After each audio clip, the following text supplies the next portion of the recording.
시청자 여러분 안녕하십니까? 의정부시 선거방송 토론위원회가 주관하는 제22대 국회의원 선거 의정부시 을선거구 후보자 토론회 진행을 맡은 소성규입니다. 오는 4월 10일 제22대 국회의원 선거가 실시됩니다. 앞으로 4년 동안 우리 지역을 위해 일할 일꾼을 선출하기 위해 어떤 후보가 어떤 공약으로 출마했는지 관심을 기울여야 할 때인데요. 오늘 토론회는 의정부시 을선거구에 출마한 후보자의 정책과 공약을 알아보고 유권자 여러분의 현명한 판단과 선택을 돕기 위해 마련되었습니다. 오늘 토론회에 참석한 후보는 공직선거법 제82조의 2 제4항에 해당하는 기준에 근거해서 선정하였음을 알려드립니다. 지금부터 제22대 국회의원 선거 의정부시 을선거구 후보자 토론회를 시작하겠습니다. 그럼 오늘 토론회를 함께 하실 후보들을 차례대로 소개해 드리겠습니다. 화면에 보이는 왼쪽 좌석부터 소개합니다. 기호 2번 국민의힘 이형섭 후보 나오셨습니다. 안녕하십니까. 국민의힘 의정부시을 국회의원 후보 이형섭입니다. 기호 1번 더불어민주당 이재강 후보 나오셨습니다. 반갑습니다. 기호 1번 더불어민주당 이재강입니다. 좌석 배치는 사전 추첨을 통해 정해졌음을 알려드립니다. 본격적인 토론에 앞서 토론의 진행 방법에 대해 설명드리겠습니다.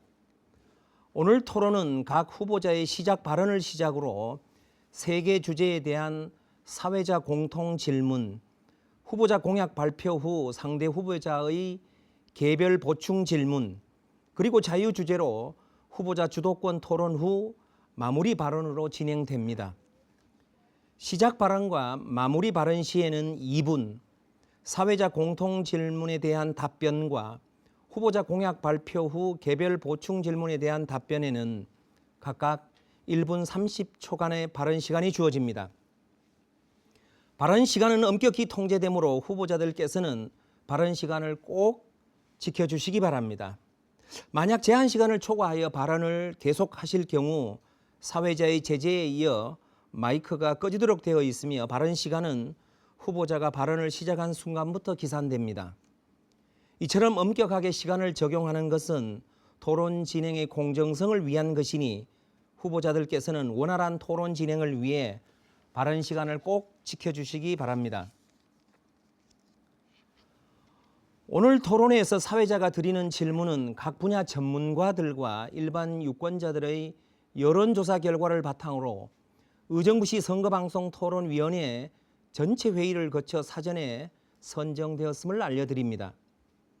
또한 우리 의정부시 을선거구 시민들이 이 토론회를 통해 얻고자 하는 것은 주민의 대표로서 후보자의 자질을 검증하고 정책 공약과 비전을 듣기 위함입니다. 따라서 각 후보자들께서는 상대 후보에 대한 인신공격이나 비방은 삼가해 주시기를 바랍니다. 그럼 본격적으로 제22대 국회의원 선거 의정부시 을선거구 후보자 토론회를 시작하도록 하겠습니다. 첫 번째 순서로 각 후보자의 시작 발언을 들어보는 시간을 갖도록 하겠습니다. 시작 발언 시간은 후보자별로 각 2분씩 주어집니다. 발언 순서는 좌석 순서에 따라 기호 2번 국민의힘 이형섭 후보부터 시작하겠습니다. 기호 2번 국민의힘 이형섭 후보 시작 발언해 주십시오. 사랑하고 존경하는 47만 의정부 시민 여러분 안녕하십니까. 국민의힘 의정부시을 국회의원 후보 이형섭입니다. 이번 총선은 의정부 정치에 만연한 무능과 각종 부패를 끊어내고 막혀있던 의정부 개발의 혀를 뚫어내는 시발점입니다. 의정부에는 새로운 변화가 필요합니다. 의정부는 더 이상 서울 변들에 위치한 군사도시로 머물러 있을 수 없습니다. 의정부의 도약을 위해서는 의정부의 무능한 정치를 바꿔야 합니다. 지역을 가장 잘 아는 저 이형섭이야말로 의정부를 바꿀 수 있습니다. 저는 지난 5년간 당협위원장으로 활동하며 지역 곳곳의 현안을 해결하기 위해 동분서주 달려왔습니다. 주민분들의 필요와 애환을 직접 현장에서 보고 느끼며 지역 발전을 위해 함께 머리를 맞대왔습니다. 의정부를 가장 사랑하는 저 이영섭이야말로 의정부를 바꿀 수 있습니다. 의정부에서 초중고를 나오며 학창 시절을 보낸 저는 더 멋지고 더 잘 사는 의정부를 만들고 싶다는 꿈을 키워왔습니다. 필요에 의해 의정부에 오고 상황에 따라 의정부를 떠날 사람은 의정부를 절대 바꿀 수 없습니다. 시민들을 위해 실천해온 저 이영섭이야말로 더 멋진 의정부를 만들 수 있습니다. 법률 전문가로 고산동 물류센터 백지와 송산권역 고등학교 부족 문제를 해결하기 위해 동분서주 뛰어다녔습니다. 또한 지난 2022년 성범죄자 김근식의 의정부 이송을 막기 위해서도 격렬하게 싸웠습니다. 앞으로 이제 의정부는 과감한 규제 완화를 하고 의정부 발전 정치를 바꿔야 됩니다. 예. 다음은 기호 1번 더불어민주당 이재강 후보 시작 발언해 주시죠. 시간은 역시 2분입니다. 사랑하는 의정부 시민 여러분, 더불어민주당 국회의원 후보 기호 1번 이재강입니다. 지금 대한민국이 위기입니다. 국회에서는 정치가 사라진 지 오래입니다. 윤석열 정권의 독단, 폭정, 무능력은 경제도 폭망, 민생도 폭망, 외교도 폭망, 민주주의도 폭망시켰습니다. 정치가 사라지니 민생이 사라졌습니다. 외교가 망가지니 경제도 망가졌습니다. 국가의 시스템도 완전히 무너졌습니다. 이태원 길거리 한복판에서 오송 지하차도에서 관악구 반지하에서 예천군 내성천에서 우리 국민이, 우리 젊은 군인이 목숨을 잃는 참사가 발생했습니다. 그럼에도 누구 하나 책임지는 자가 없습니다. 오히려 윤석열 정권은 범죄 피의자인 이종섭 국방부 장관을 호주 대사로 임명하여 도주 대사라는 신조어까지 만들어냈습니다. 그런 사이 참사 피해자들은 제대로 된 진상규명도 제대로 된 사과와 위로도 받지 못했습니다. 그야말로 각자 도생의 시대가 일렀습니다. 존경하는 의정부 시민 여러분, 이번 4월 10일 총선에서 잘못된 이 모든 것을 바로잡아야 합니다. 윤석열 정권이 한단 875원 대파에 목매고 있는 동안 우리는 우리 할 일을 합시다. 대파당한 우리 경제와 민생을 살립시다. 국민들과 꼭 손잡고 가겠습니다. 더불어민주당이 확실히 하겠습니다. 이재강이 확실히 하겠습니다. 감사합니다. 네, 지금까지 후보자들의 시작 발언을 들었습니다. 그럼 이제부터 본격적인 토론으로 들어가겠습니다. 이번 시간은 사회자 공통 질문 시간입니다. 총 3개의 주제에 대한 공통 질문을 드릴 텐데요. 이에 대해 답변해 주시면 됩니다. 주어진 답변 시간은 후보자당 1분 30초입니다. 첫 번째 주제는 의대 증원에 반대하는 의사 파업에 관한 해결 방안에 대해 질문을 드리겠습니다.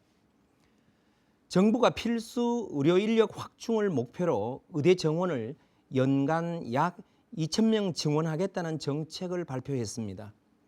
그러나 의료계의 반발로 극한 대립이 이어지고 있습니다. 의대 증원 찬성론자들은 의사 수 부족과 지역 의료 붕괴 우려를 지적하고 있고, 의대 정원 증원 반대론자들은 건강보험 재정 악화와 의료교육 부실화를 증원 반대의 주된 이유로 꼽고 있습니다. 이에 대한 후보자의 견해와 해결 방안을 말해 주시기 바랍니다. 답변은 발언 순서에 따라 이재강 후보부터 시작하겠습니다. 답변 시간은 1분 30초입니다. 저는 윤석열 정부의 의대 정원 확대는 약속 대련을 하려다가 들통난 사건이라고 평하고 싶습니다.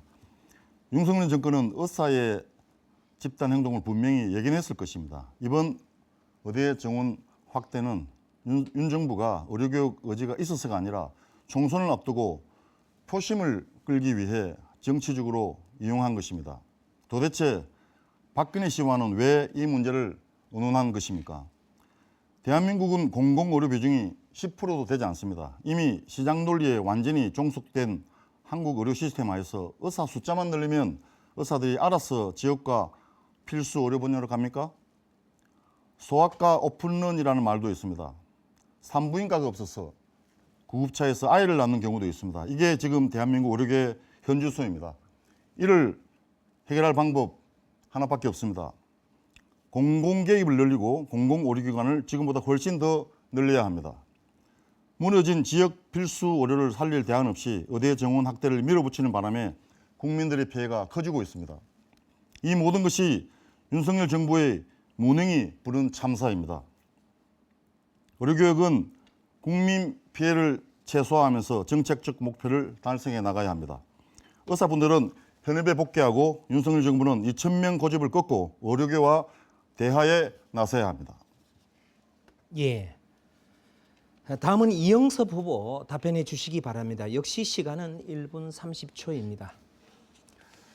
먼저 통계표를 보여드리겠습니다. 보시면 이 OECD 보건 통계 자료인데 우리나라 의사 수는 OECD 국가 중에 이제 꼴찌에서 두 번째고 반대로 외래 진료 건수는 OECD 국가 중에 거의 1등이나 마찬가지입니다. 이 말은 의사 수는 부족한데 환자 수, 외래 진료 건수는 과중하다는 것입니다. 이 수도권을 벗어나면 지방은 그 편차가 더 심합니다. 지금 윤석열 정부에서 제시한 의대 정원 숫자의 한 82%가 수도권이 아닌 비수도권 대학에 배정된 이유도 그와 같습니다. 의사 수 증원은 어떤 선택의 문제가 아닙니다. 이 통계표에서 보시는 바와 같이 앞으로 초고령 사회로 진입을 하면 당연히 지금도 부족한데 향후에도 의사 수가 부족하기 때문에 국가, 정부의 입장에서 보면 당연히 해야 될 일입니다. 이것을 약속 대련으로 보고 하나의 정치적 시각으로 보는 시각 자체가 잘못됐다 이렇게 말씀드릴 수 있고요. 저는 또 지금 전공의들이 파업을 하신 다음에 일선 현장에 복귀를 하고 계시지 않은데 하루빨리 복귀를 하셔서 우리 국민들과 시민들의 건강을 책임을 지셔야 된다고 봅니다. 네, 이상입니다. 네. 이번 주제는 밀락 고산지구 교통 대책에 대한 질문입니다. 현재 의정부시 밀락 2지구의 대중교통 공급이 부족한 상황에서 최근 고산지구의 입주와 법조타운 조성 계획이 가시화되면서 대중교통 수요가 급격하게 증가하고 있는 실정입니다. 최근 시내버스 배차 간격 단축, 직행 노선 변경 및 증차, 밀락 고산지구에서 장암역을 경유하는 마을버스 준공영제 노선 신설 등의 대책이 나오고 있습니다. 그러나 여전히 시민들은 불편을 호소하고 있습니다. 이에 대한 후보자들의 구체적인 의견과 해결 방안을 말씀해 주시기 바랍니다. 이번 답변은 이영섭 후보부터 들어보도록 하겠습니다. 시간은 1분 30초 드립니다. 의정부 동부지역 밀락지구와 고산지구를 포함하는 송산권역에 의정부 전체 인구의 약 30% 주민분들이 살고 계십니다. 요 많은 그 주민분들이 서울로 출퇴근을 많이 하시는데 전체 인구의 약 10% 정도가 서울 출퇴근을 하신다고 지금 파악이 되고 있고요. 이거를 해결할 가장 큰 핵심은 광역철도망 연결일 것입니다. 그래서 저는 일찍부터 8호선 연결, 그 별내선을 시작으로 고산, 밀락, 신곡, 의정부역까지 연결하는 그 공약을 발표를 했습니다.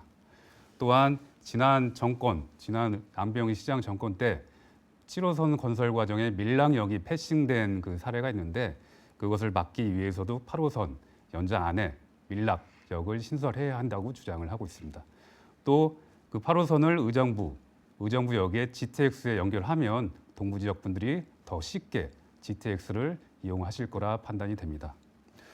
다만 철도망이 1년, 2년 안에 완공될 것이 아니기 때문에 그 기간까지 이 버스 교통망 강화에 집중을 하겠습니다. 구체적으로는 밀락 고산에서 출발해 남양주로 바로 가는 이 직행 버스 노선을 신설을 하고요. 또 잠실행 G6000번, G6100번을 밀락에서 출발하는 노선도 신설을 하겠습니다.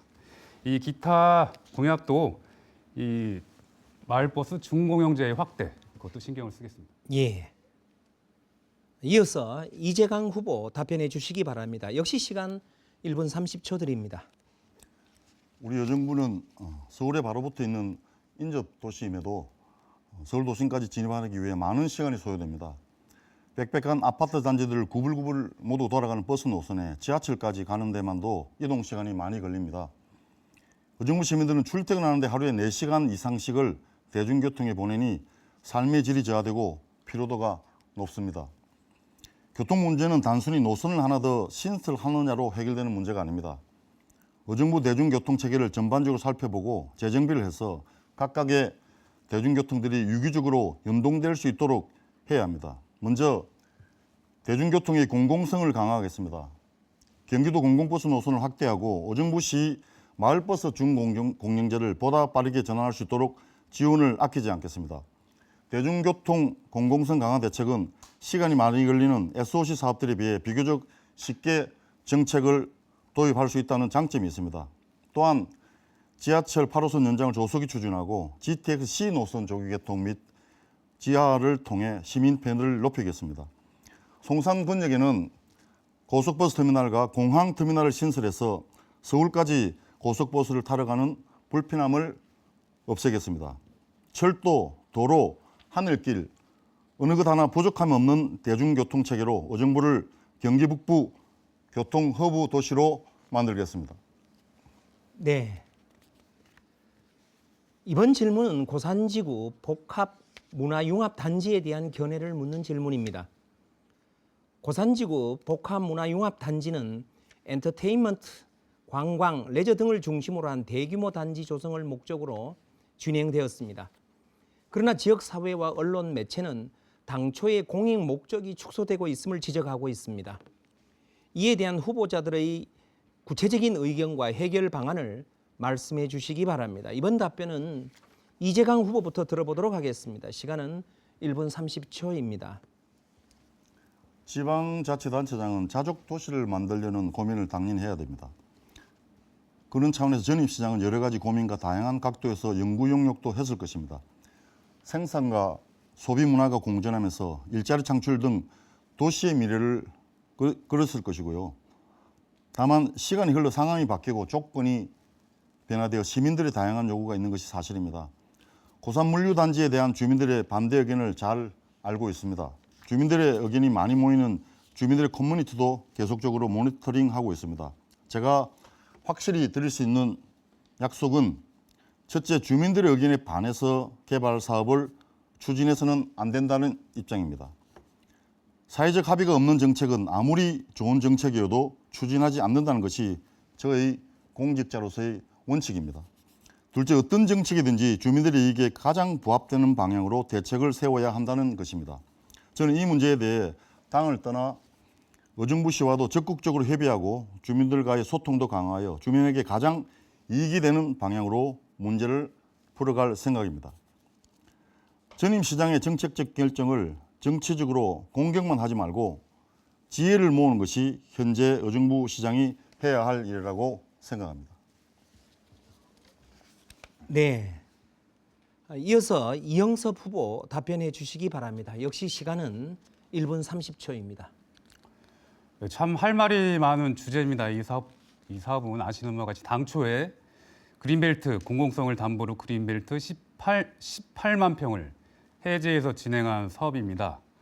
그러나 8년이 지난 지금까지도 그 당초에 약속했던 스마트팜, 뽀로로 테마파크, K-팝 공연장은 온데간데 없고 지금 물류센터만 추진이 되고 있습니다. 이 사업 자체가 안배용영 정의시장이 그토록 자랑하던 복합문화융합단지 사업의 실상입니다. 잘 아시는 바와 같이 또 고산 주민분들, 또 밀락 주민분들 지금 멘붕에 빠져 계십니다. 복합문화융합단지의 어떤 멋진 그림을 믿고 고산으로 이사 오셨는데 지금 진행된 거는 아파트, 물류센터밖에 없습니다. 이런 문제가 의정부 전체 주민들까지 관심을 가지고 계신데요. 저는 그동안 진실 추적이라는 책을 써가며 이 고산동 물류센터 백제화에 앞장섰고 복합문화융합단지 사업의 실상을 파헤칠 수 있도록 노력을 했습니다. 그로 인해 그 리듬시티 모 사업자로부터 고소까지 당했는데요.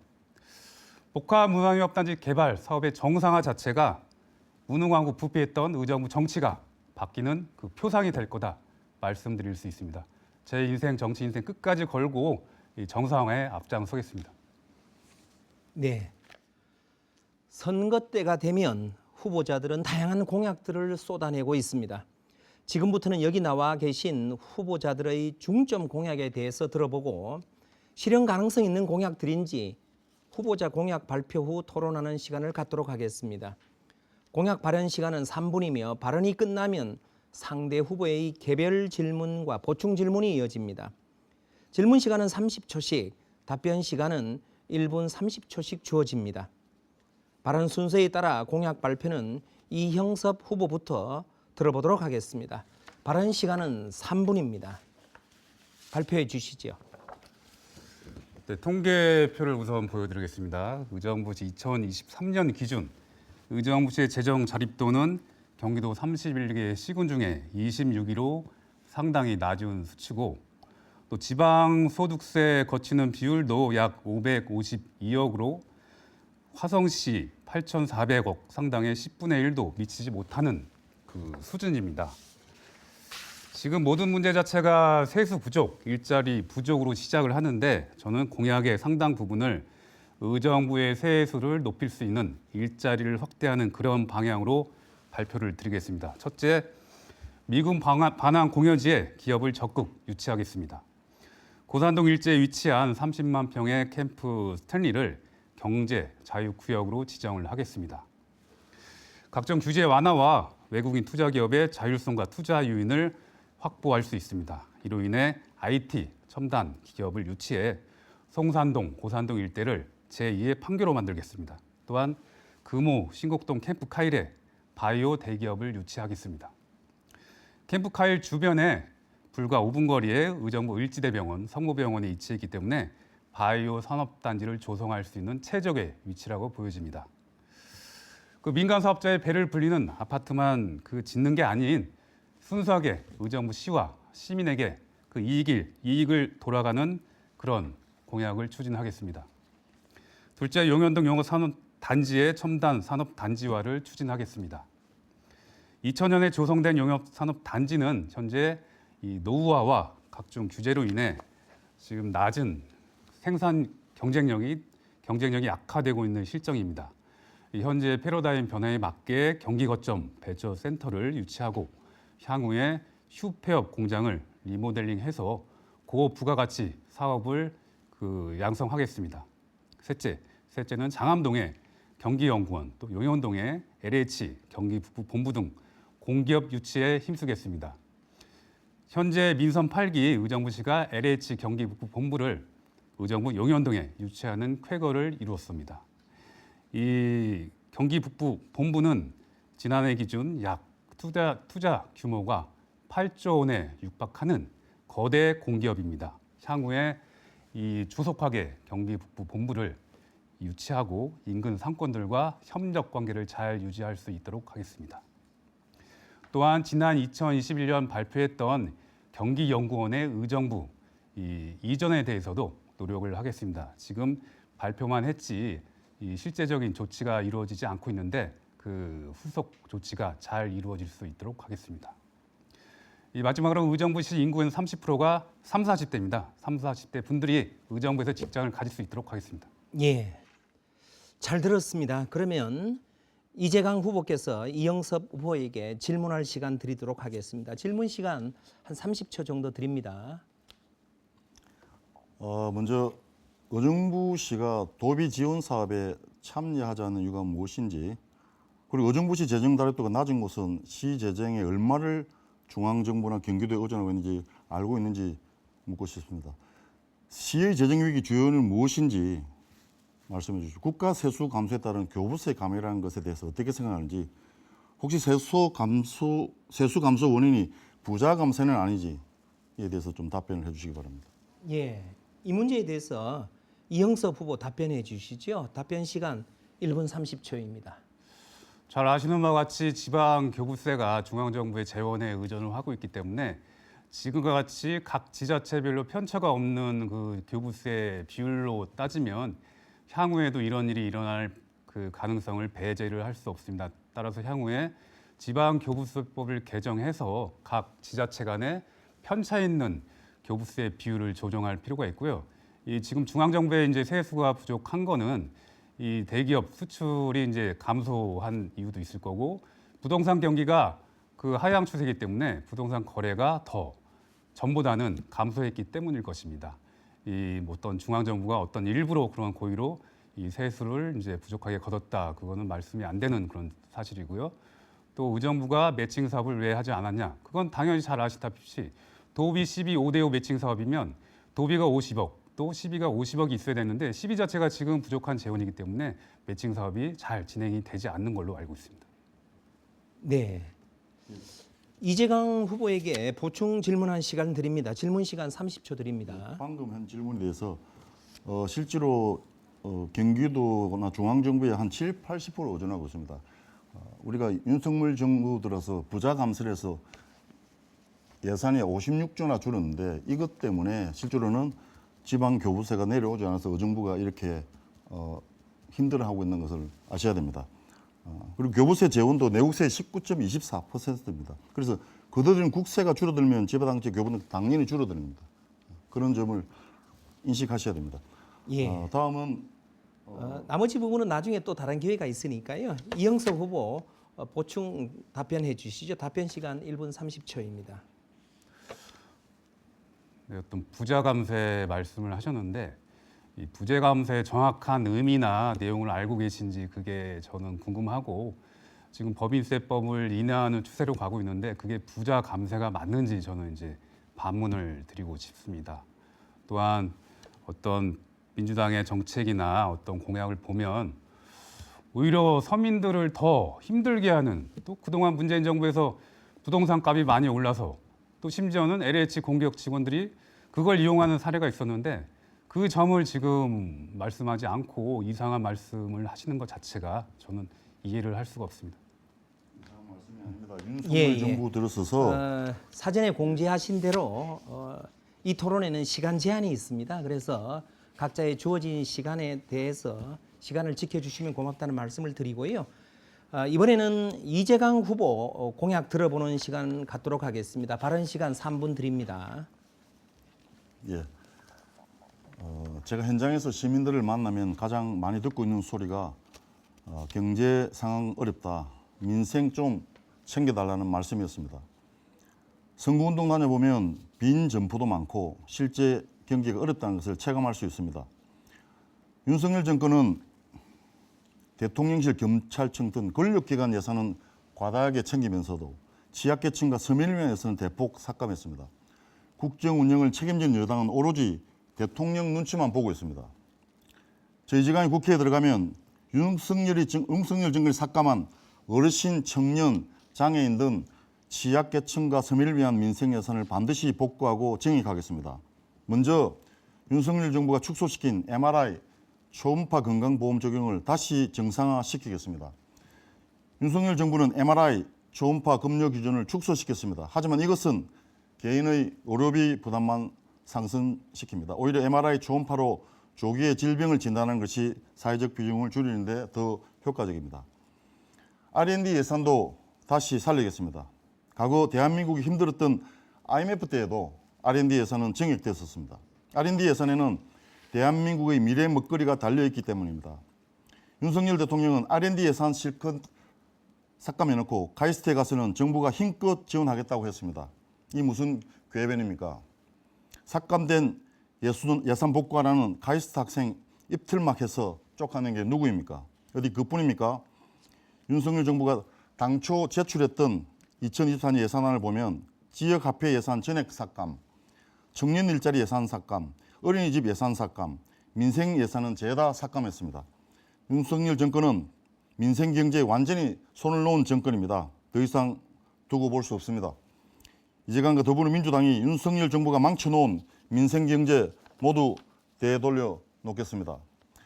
다음 우리 경기 북부의 발전과 의정부의 발전을 위해 이재강이 경기 북부 평화특별자치도를 강력하게 추진하겠습니다. 국민의힘은 경기 북부 특별자치도를 찬성하냐 반대하냐 민주당에 따지고 있습니다. 저는 분명히 말씀드립니다. 경기 북부 특별자치도 주민투표를 무산시킨 건 윤석열 정부입니다. 오히려 국민의힘은 김포, 구리, 고양, 부천, 강명 등 서울로 편입하겠다며 부동산 투기 심리를 자극하는 못된 총선용 공약을 남발하면서 분도를 추진하겠다고 합니다. 국민의힘이 하자는 대로 서울로 다 편입시키고 분도를 하면 경기 북부 인구는 약 230만 명이 지나지 않습니다. 이게 경쟁력 있다고 보십니까? 저희는 온전한 경기 북부 평화특별자치도를 추진할 것입니다. 경기 북부 평화특별자치도는 경기 북부와 의정부의 미래 먹거리가 될 것입니다. 네, 잘 들었습니다. 참고로 이 시간은 주도권 토론 시간이 아니기 때문에 다른 후보 발언 시간에 발언하시면 안 된다는 말씀을 한번 드립니다. 이 문제에 대해서 이영섭 후보 질문해 주시죠. 질문 시간 30초입니다. 네, 이재강 후보님의 말씀을 들어보면 그 내용 자체가 후보님이 어떤 대통령 선거나 당대표 선거에 출마하시는 느낌을 강하게 받습니다. 이제 의정부만을 위한 공약이 무엇인지 궁금한데 특별히 지난번에 이재명 대표가 의정부에 오실 때 경기 북부 특별자치도가 되면 경기 북부가 경기 북부 지역이 강원 서도로 전락할 가능성이 있다 하면서 이 사실상 경기 북도에 대해 반대 의사를 표시했고 중앙당 차원에서도 별다른 의견 표시를 안 했는데 경기 북도에 대해 어떻게 추진을 하실 건가요, 안 하실 건가요? 예, 이재강 후보 답변해 주시죠. 답변 예, 시간 예, 1분 30초입니다. 예, 여기 경기 북부 지역 시군별 주민등록 인구입니다. 국민의힘이 주장하는 대로 하면은 경기 북도가 분도되어도 인구가 230만 명에 불과합니다. 이게 과연 경쟁력이 있는 것입니까? 지금 이재명 대표가 의정부에서 발표한 것은 경기 북도 추진을 반대하는 것이 아닙니다. 온전한 경기 북부 평화특별자치도를 추진하겠다는 말씀입니다. 경기 북부 분도와 경기 북부 평화특별자치도는 그 개념이 다릅니다. 경기 북도 분도는 단순히 행정구역을 둘로 나누는 것입니다. 하지만 우리 더불어민주당 북부지역 후보자들이 말하는 경기 북부 평화특별자치도는 보다 강화된 자치권을 가지고 적경지역이라는 특수한 상황을 활용해서 미래 먹거리를 찾아보자는 그런 이야기입니다. 이재명 대표가 말씀하신 것도 분도 안 하겠다가 아니었습니다. 지금 당장 행정구역만 딱 둘로 나눠버리면 재정적인 여건, 산업적인 여건 모든 면에서 경기 북부 지역에 큰 도움이 되지 않습니다. 그래서 이재명 대표님은 지역의 작생력을 키울 수 있는 조치가 선행되어야 한다는 부분을 말씀하신 것입니다. 특별자치도 성격을 통해서 수도권 정비계획, 개발제한구역, 상수도 개발제한 등 규제 해소를 위한 발판을 마련하고 남북평화교류와 관련한 강력도시개발, 주한미군 반려공제 활용 문제 등을 풀어나갈 수 있도록 해야 한다는 것이 저의 생각입니다. 네, 이영섭 후보 보충 질문해 주시죠. 질문 시간 30초입니다. 네, 경기 북부 특별자치도나 경기 분도나 당연히 행정 지역을 나누는 걸 전제로 하는데 행정구역을 나누는 것과 경기 북부 특별자치도가 다르다는 그 말씀 자체가 저는 잘 이해를 할 수 없고 그렇다면 이 지금 시점에서는 이재명 대표의 말씀과 같이 종전과 다르게 경기 북부 특별자치도 공약을 철회하시는 건 아닌지 다시 한번 묻고 싶습니다. 분명히 말씀드렸습니다. 네, 이재강 후보 보충 답변해 주시죠. 답변 시간 1분 30초 드립니다. 예, 아까 말씀드렸듯이 경기 북도 추진을 하지 않겠다는 것이 아니고 우리가 북부 지역 후보자들이 다 모여서 당과 합의해 본 것이 이제 경기 북부 평화특별자치도를 만들자는 이야기입니다. 단순히 북도 분도를 해버리면 공무원 수 조금 늘리고 예를 들면 지금 현재 당장 북도를 만들려면 1조 2천억이라는 재원이 필요합니다. 과연 정부에서 그런 재원, 기재부에서 그런 재원을 허락해 주겠습니까? 불가능합니다. 그래서 자치도를 만들어서 평화특별자치도를 만들어서 자생력을 키우자는 겁니다. 산업경제기지도 만들고 인프라를 구축해서 보다 경쟁력 있는 경기 북부를 만들자는 의미에서 경기 북부 평화특별자치도를 주장하고 있습니다. 마치 제주도가 특별자치도가 관광이라는 특수성 때문에 정부로부터 엄청난 지원을 받아서 자치도가 되지 않았습니까? 경기 북부도 평화특별자치도라는 그런 의미에서 우리가 자생력을 키워서 자치성을 강화해서 분도해서 경기 북부가 제대로 경쟁력 있는 도가 될 수 있도록 하자는 그런 의미에서 경기 북부 평화특별자치도를 주장하고 있는 것입니다. 예. 네. 이번에는 자유 주제로 후보자 주도권 토론을 진행하겠습니다. 9분 동안 주도권을 가진 후보자는 사회자를 거치지 않고 상대 후보자에게 질문하거나 자신의 홍보 시간으로 사용하실 수 있습니다. 9분의 시간에는 본인이 질문하는 시간과 상대 후보자가 답변하는 시간이 포함됩니다. 질문과 답변은 가급적 1분 이내로 해주시기 바라며 질문을 하고 상대 후보자가 답변하는 중이라도 주도권을 가진 후보자는 상대 후보자의 답변을 중단할 수 있습니다. 발언 시간이 1분이 남으면 시각 고지를 하겠으니 발언 시간을 꼭 지켜주시면 좋겠습니다. 발언 순서는 이재강 후보 먼저 이후 이형섭 후보 순으로 진행하겠습니다. 이재강 후보 먼저 시작하겠습니다. 예. 이영수 후보께서도 전통시장이나 마트에 자주 가실 텐데요. 단도직입적으로 물어보겠습니다. 혹시 대파 사보신 적 있습니까? 대통령은 대파 한 단이 875원, 이수정 후보는 한 뿌리가 875원. 도대체 어느 게 맞습니까? 그럼 요즘 대파 한 단이 얼마인지 혹 아십니까? 농민도 살고 유통하시는 분들도 살고 판매자도 살고 소비자인 시민들도 사는 합리적인 가격은 얼마 정도 될 거라고 보십니까? 대파는 뭐 마트나 시장에서 장을 볼 때 가끔 사는 그런 채소인데요. 통상 뭐 한 단에 2,000원, 3,000원 정도가 가격이지 않을까 생각이 됩니다. 이 대파 갖고 자꾸 말씀을 하시는데 지난 문재인 정부 시절에는 대파값이 7,000원이라는 그런 적도 있었습니다. 이걸 정쟁의 대상으로 몰고 가는 것 자체가 저는 지역구 국회의원 후보자 토론회에서 이해를 할 수 없고 과연 대파값만 문제에 대해서 경제가 이제 연계가 되는 건지 이거를 어떤 정쟁의 소재로 이용하시는 건지. 잠시만요. 대파 가격 제일시장 가시면요. 상가가 두 군데, 한 군데는 한 단에 3,000원하고 4,000원 합니다. 2, 3,000원 하는 데였습니다. 이게 윤석열 대통령의 대파 한 단 가격이 875원이 합리적인 가격이라는 발언, 이 한 단이 아니라 한 뿌리라든 이수정 후보의 발언으로 때 아닌 대파 논쟁이 벌어졌는데 저는 이것을 보면서 윤석열 정권 그리고 집권 여당 구성원들이 민생을 바라보고 보는 시각에 우려를 금할 수 없었습니다. 제가 이 질문을 드린 것은 이영수 후보에도 그걸 확인해 보고 싶습니다. 서민 코스프레 한다고 민생을 아는 것은 아닙니다. 다음 질문 드리겠습니다.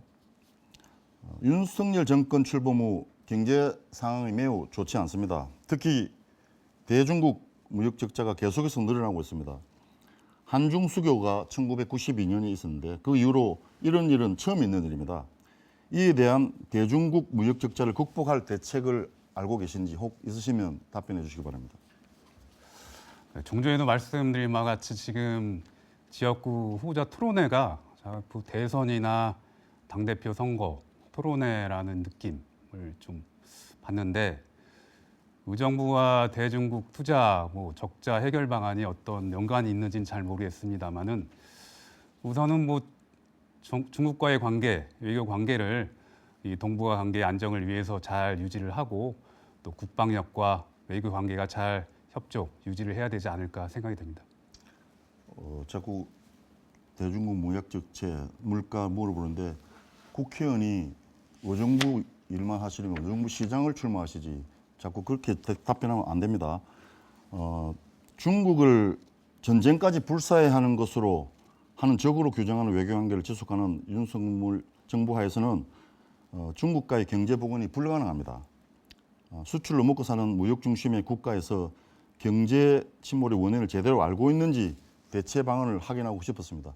국회의원이 하는 일이 의정부의 발전을 도모할 뿐만 아니라 나라 경제를 살린 일에도 대안을 가지고 있어야 된다는 생각에서 그런 질문을 드렸습니다. 다음 세 번째 질문하겠습니다. 김건희 주가 조작 혐의 등을 수사하기 위한 특검법이 대통령의 거부권 행사로 무산되었습니다. 법원 판결문에도 주가 조작에 김건희 여사 계좌가 사용되었다고 나와 있고 관련자 모두 기소되어 재판받고 처벌받고 하는데 유독 김건희 여사만이 소환조차 안 하고 있습니다. 이게 공정한 사회로 보십니까?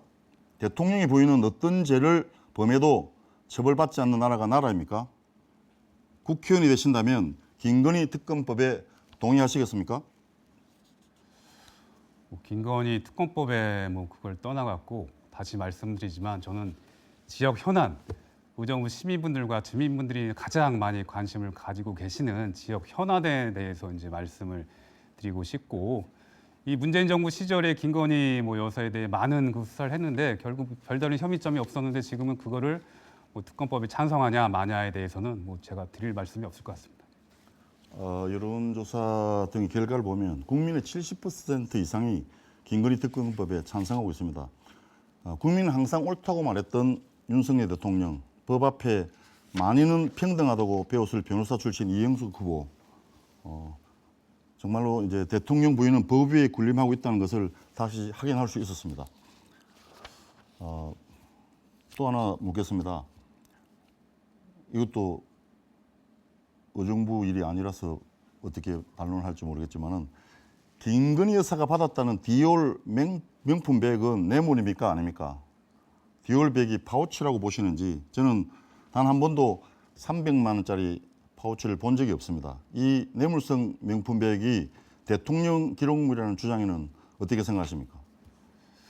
네, 현직 대통령의 경우에는 그 내란죄 등을 제외하고는 형사 소추권이 제한되기 때문에 형사 조사나 수사를 할 수 없지만 영부인의 경우에는 잘못이 있다면은 수사를 받을 수 있기 때문에 그거 갖고 공정하냐 공정하지 않다 그거를 구분짓는 거는 좀 어폐가 있는 말씀 같고요. 백이 파우치냐 백이냐 거기에 대해서는 잘 모르겠습니다. 제가 이제 백을 사본 적이 없기 때문에 그 문제도 뇌물이면 수사 기관에서 판단하에 조사를 할 거라 보입니다. 사태의 본질을 깨닫지 못하고 권력을 국민을 위해 쓰지 않고 가족을 위해 사용하는 어처구니 없음을 지적하기 위해서 질문을 한 것입니다. 역시였습니다. 윤석열 정권과 집권 여당의 구성원들이 권력을 바라보는 시각에 다시 한번 실망을 했습니다. 저는 권력이 아니라 일할 수 있는 권한이 필요하다는 것을 말씀드립니다. 또 한 가지 더 질문 드리겠습니다. 최수근 상병 사망 사건도 참 안타까운 일입니다. 그런데 이 젊은 청년이 군대를 가서 그것도 해병대는 자원하는 것 아니겠습니까? 저도 해병대 장교로서 근무한 적이 있습니다만 부모 입장에서는 하나밖에 없는 자식이 나라 지킨다고 군대가 사망했는데 부당한 지시를 이행하다가 안타까운 일이 발생했습니다. 그런데 이 억울한 죽음을 수사하는데 대통령실 외압이 있었고 그 과정에 주요 피의자인 사람을 호주 대사로 임명했습니다. 아시다시피 그것도 출국이 금지된 사람을 말입니다.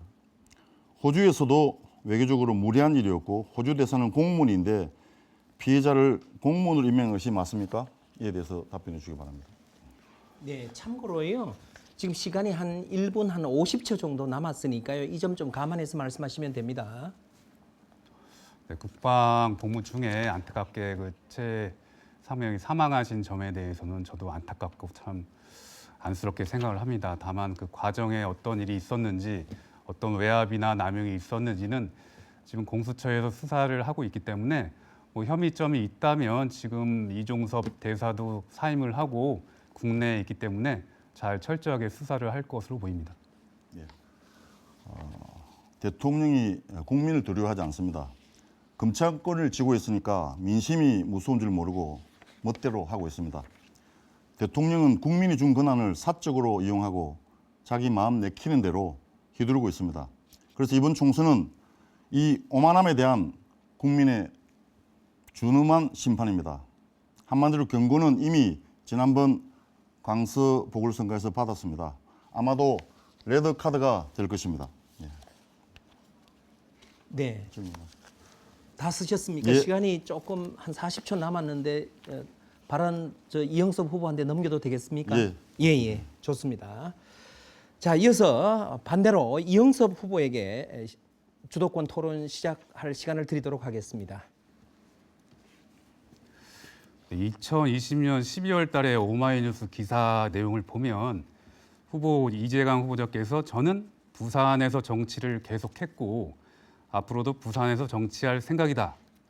공부 잘하고 공부 잘하는 의미는 평화부지사하고 재임 그 의미 같은데 공부 잘하고 부산에 돌아가서 큰 정치를 하고 싶다 이렇게 나와 있습니다. 그 인터뷰 내용대로 왜 부산에서 큰 정치 안 하시고 의정부로 오시게 됐는지 지금 또 이제 재산 내역을 보면 의정부의 주택이나 아파트를 이제 그 소유하시지 않고 한 20평대, 10평대, 15평대 그 생활형 주택, 오피스텔에 보증금 500만 원에 거주하신 걸로 나와 있는데 그러면 의정부에 잠시 유학을 오신 게 아닌지 그렇게 한번 묻고 싶습니다. 예, 아시다시피 저는 부산에서 영국에서 20년 동안 공부하고 강의하다가 2012년도에 귀국을 해서 부산에서 정치를 했습니다. 예, 부산 서구에서 한 번, 또 부산 서구 동구에서 두 번, 세 번 낙선했는데 그런 낙선인 와중에 경기도 지사님을 계시던 이재명 지사님께서 경기도에 와서 일을 하려 해서 2020년 5월 달에 경기도로 왔습니다.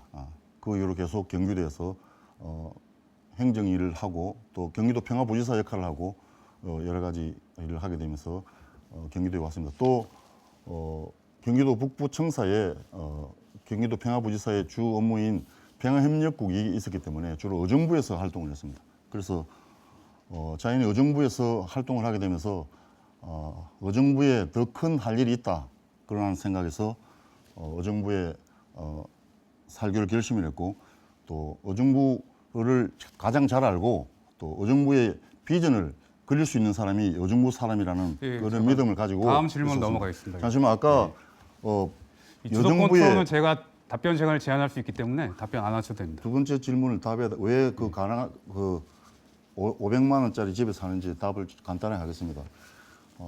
저는 한국에 부산에도 집이 없습니다. 유일하게 하나 있는 게 의정부에 있는 500만 원에 달 수 있습니다. 그게 전 재산입니다. 그걸 가지고 무슨 왈가왈부할 필요는 없다고 생각합니다. 네, 부산에 집이 없으신 게 아니고 배우자 명의로 60평대 연제구 연산동에 이제 아파트를 보유하신 걸로 나와 있기 때문에 어떤 가정의 기준으로 보면 집이 없으신 게 아니다라고 말씀드릴 수 있고 두 번째로 지금 친명계 이재명 대표가 당권을 장악을 하고 있기 때문에 대체로 보면 비명계 분들이 공천을 못 받으시고 친명계 분들이 또 공천을 받으시고 또 강북을 같은 경우에는 후보자가 두 번째 바뀌는 그런 불상사까지 일어났는데 의정부에도 보면 이 소위 비명계라고 불리는 김인철 현역 의원이 경선기에도 보장받지 못하고 아예 컷오프가 되는데 전혀 의정부에 연고가 없으신 이재강 후보께서 경선 대상에 포함되신 거, 또 김인철 의원이 아예 경선 대상에 포함되지 않은 것이 과연 공정한가 그렇게 한번 묻고 싶습니다. 국민들이 판단하고 의정부 시민들이 판단할 수 있습니다. 제가 친명계라서 여기서 공천을 받은 것이라고 생각하십니까? 정치를 잘못 배웠거나 정치에 대해서 잘못된 시각을 가지고 있습니다. 저는 부지사를 하면서 의정부에 거주하게 되면서 의정부에서 참 할 일이 많다. 내가 여기서 정치적으로 일가를 이루겠다는 생각에서 의정부에 오게 되었습니다. 그리고 이 김민철 의원에게도 분명히 처음에 올 때부터 정정당당, 왜냐하면요, 현역에게 붙어서 이긴 경우가 없습니다. 해방 이후로 3%밖에 안 됩니다. 그래서 저는 정정당당하게 붙어서 경선에 지면 열심히 선대위원장 하겠다는 마음을 가지고 있습니다. 제가 또 질문 드리겠습니다. 경선 후보는 친명 비명으로 가는 것이 아니고 당원이 결정하고 국민이 결정하는 것입니다. 그래서 당원의 결정대로 국민의 결정대로 제가 질문 또 드리겠습니다. 되었습니다. 답변 안 하셔도 되고요.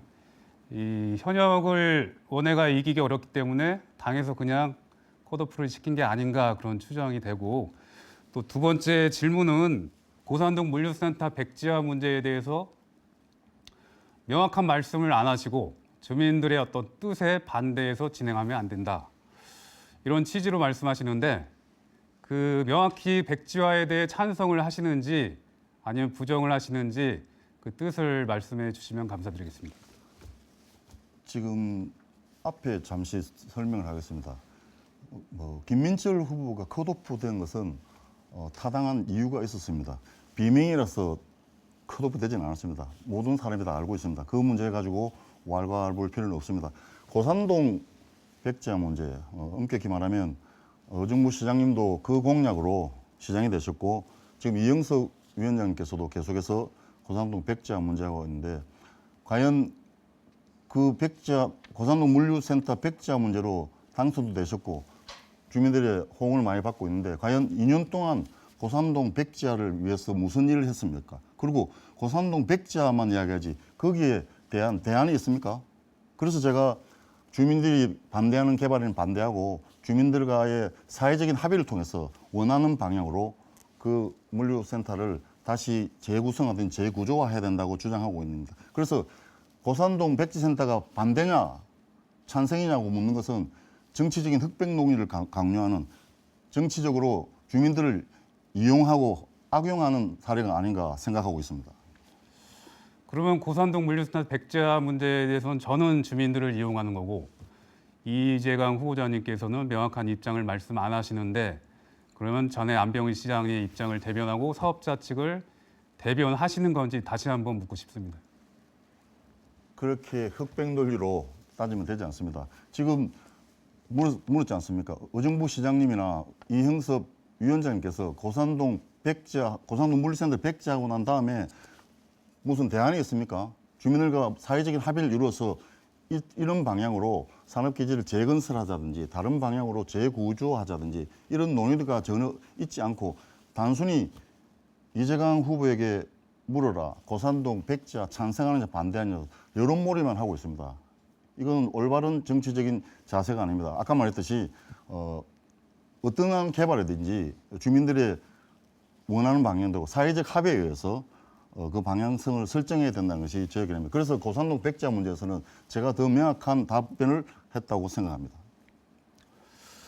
네, 다른 질문은 그 공약 내용을 보면 이 치과 주치 사업 확대 또 갑 지역에 있는 1호선 지하화 이 지금도 을 지역에는 대학병원이 2개나 있는데 공공의료기관 확대 또 지금 금호동에 있는 시외버스 터미널 자체도 많은 버스가 지금 운행이 잘 되지 않고 있는데 거기에 더해서 공항터미널, 고속버스 터미널을 신설해야 된다 이렇게 주장을 하고 계십니다. 이게 과연 지역을 파악하고 말씀을 하시는 건지 아니면 그냥 보기 좋게 넣은 건지 한번 그렇게 묻고 싶습니다. 지금 열기가 뜨겁기는 하지만은요 시간이 한 1분 정도 남았다는 것을 감안해 주시면 좋겠습니다. 예, 지금 현재 우리 교통 문제가 심각합니다. 제가 시외버스 터미널에 매일 1인 시위도 하고 가서 이제 여러 군데 가보지만은 왜 시외버스 터미널에 사람들이 가지 않을까요? 그걸 고민해야 됩니다. 좀 더 넓은 부지에 더욱더 편리하게 고속버스 시외버스 터미널을 만들고 또 지금 우리가 공항에 가기 위해서 주민들이 얼마나 힘듭니까? 그래서 공항으로 또 서울로 바로 잘 편입할 수 있도록 그런 터미널을 만드는 것이 장기적인 측면에서도 단기적인 측면에서도 주민들의 교통의 편리를 도모할 수 있는 그러한 중요한 정책으로 생각합니다. 그래서 왜냐하면 고산 지역이나 을 지역에는 그러한 활용 가능한 부지들이 있기 때문에 그런 부지들을 활용해서 가능성의 땅으로 다시 만들 수 있는 좋은 공약이라고 저는 생각하고 있습니다. 그 의정부의 일자리 자체나 기업 자체가 부족한데 터미널만 뭐 신설하면 그게 잘 되실 거라고 보시는지 궁금합니다. 네. 시간이 다 되어서 이것으로 주도권 토론은 마치도록 하겠습니다. 두 분의 정책과 견해를 한자리에서 살펴볼 수 있었던 오늘의 토론 이제 마무리할 시간이 되었습니다. 마지막으로 유권자에게 드릴 당부의 말씀이나 미처 답변하지 못한 내용을 말씀드릴 마무리 기회를 드리도록 하겠습니다. 주어진 시간은 각 2분입니다. 먼저 이영석 후보 말씀 들어보겠습니다. 시간은 2분입니다. 존경하는 47만 의정부 시민 여러분, 의정부에 그래도 되던 시절은 더 이상 없습니다. 특정 업체에 대해 혜택을 몰아줘도 되던 시절은 끝났습니다. 의정부대에는 구체적 비전과 책임감 없이 중앙당 정치, 중앙당 공약만 내거는 의정부 패싱은 패싱이 가능하던 시절은 이제 끝났습니다. 민주당 정치인들이 의정부에서 공천만 받으면 국회의원이 될 수 있다는 오만한 생각으로 출마해도 성공하는 시대는 이제 끝났습니다. 의정부는 중앙정치에 진출하기 위해 잠시 들렸다가는 경유지가 아닙니다. 의정부를 진심으로 사랑해야 하고 주민들을 위해 싸운 사람만이 의정부 유권자들로부터 소중한 한 표를 받을 수 있습니다. 8호선 의정부 연장부터 고산동 물류센터 백지화까지 해결해야 될 과제들이 쌓여 있습니다. 의정부에서 자라 누구보다 의정부를 사랑하는 사람, 의정부 시민들의 권리와 목소리를 대변할 유일한 사람은 저 이영섭입니다. 고개를 들어 10년 후에 의정부를 내다보겠습니다. 고개를 낮춰 시민분들의 의견을 경청하고 또 듣겠습니다. 이제는 의정부가 정말로 바뀔 때입니다. 의정부를 지킬 이영섭에게 소중한 한 표 부탁드립니다. 정말로 꼭 부탁드립니다. 이상입니다. 네. 다음은 이어서 이재강 후보 말씀 들어보겠습니다. 역시 시간은 2분 드립니다. 존경하는 의정부 시민 여러분, 윤석열 대통령이 집권을 한 지 2년이 되었습니다. 2년 동안 헌정 역사상 겪어보지 못한 많은 일들이 있었습니다. 대통령 친인척 소유의 땅으로 고속도로 종점이 하루아침에 바뀌고 영부인이 명품백을 받는 장면이 전 국민에게 적나라하게 공개됐습니다. 대통령의 배우자가 도이치모터스 주가 조작 범죄에 가담한 정황이 차고 넘치는데도 윤석열 대통령은 김건희 특검법에 거부권을 행사했습니다. 이게 나라냐? 정말 묻고 싶습니다.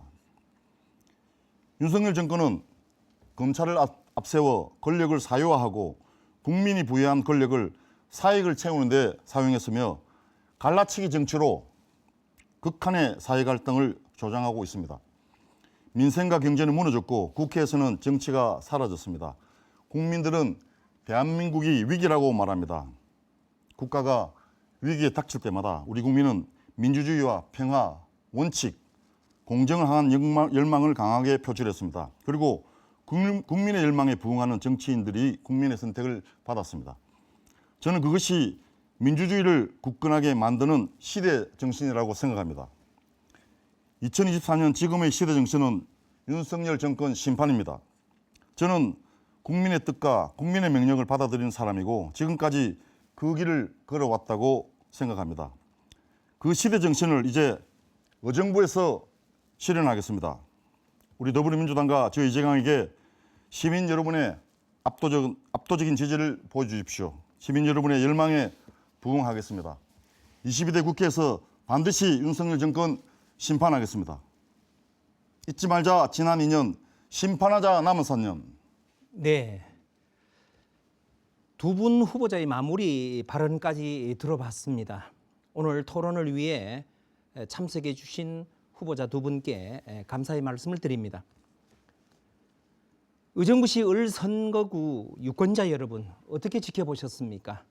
우리 지역에 어떤 후보가 더 필요한 일꾼인지 판단에 도움이 되셨습니까? 오는 4월 10일은 여러분들의 주권을 행사하는 날입니다. 이 시간에 유권자 여러분들의 선택에 도움이 되셨기를 바라며 제22대 국회의원 선거 꼭 투표하시기 바랍니다. 후보자 토론회는 중앙선거방송 토론위원회 홈페이지를 통해 다시 보실 수 있습니다. 이상으로 의정부시 선거방송 토론위원회가 주관한 제22대 국회의원 선거 의정부시 을 선거구 후보자 토론회를 모두 마치겠습니다. 시청해 주신 여러분 대단히 고맙습니다. 안녕히 계십시오.